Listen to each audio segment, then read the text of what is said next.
Dalam upaya pengendalian inflasi dan kemiskinan ekstrim, pemerintah Kota Palembang dengan dipimpin langsung oleh PJ Wali Kota Palembang Ratu Dewa terus mengencarkan kegiatan bagi sembako, salah satunya seperti yang dilakukan di halaman Masjid Al-Kausar, Jalan Fakih Usman, Kelurahan 1 Ulu, Kecamatan Seberang Ulu 1 pada Kamis 21 Maret 2024.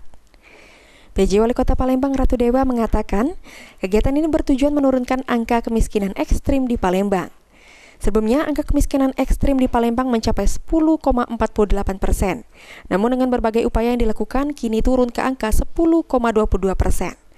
Dalam pembagian sembako ini, khususnya di Kecamatan Seberang Ulu 1 digelontorkan sebanyak 453 paket, yang sebelumnya sudah diberikan 100 paket pada Kamis dan dilanjutkan untuk 353 paket. Saya melanjutkan program-program sebelumnya dalam rangka kita mengurangi angka kemiskinan, karena alhamdulillah syukur memang di angka 10,48 menjadi 10,22% kaitan dengan angka kemiskinan ekstrim.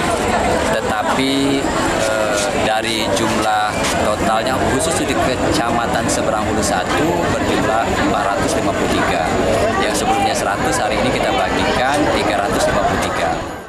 Ditambahkan oleh Ratu Dewa, selain paket sembako untuk memudahkan masyarakat mendapatkan pelayanan di bulan suci Ramadan ini, pemerintah juga menyediakan layanan jemput bola, pembuatan KIS, KIA, akte kelahiran, dan kartu keluarga. Ditekankan jika layanan dokumen kependudukan di Palembang gratis dan jika ada oknum yang meminta bayaran, hal tersebut adalah pungli. Sandi Pratama, PAL TV.